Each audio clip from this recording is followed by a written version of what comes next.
त्रास काय झाला होता तुम्हाला आधी? काय त्रास म्हणजे कशासाठी घेतलं होतं?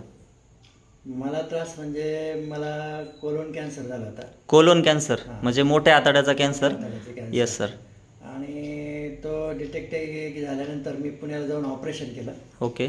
ऑपरेशन केल्यानंतर मला केमो घ्यायला सांगितले होते. 12 केमो सांगितले होते. 12 केमो सांगितले होते. 12 केमो पण परंतु ज्यावेळेस मी हे अमृत ज्यूस चालू केलं हम्म. आणि ज्यावेळेस माझं ऑपरेशन झालं त्यावेळेस माझा SB होता 10 पॉईंट काहीतरी. आणि ओके. अमृत ज्यूस चालू केलं, माझ्या म्हणजे शरीरामध्ये थोडीशी ताकद आली. हां. आणि त्यावेळेस माझं SB झाला 14 पर्यंत गेला. हां. नंतर मग मी केमो घ्यायला सुरुवात परत केमो घ्यायला. केमो मला त्या ताकदीमुळे मला केमो चांगले घेण्यास जरा चांगला म्हणजे केमोचा तुमच्या शरीरावर इफेक्ट झाला नाही तेवढा? झाला नाही.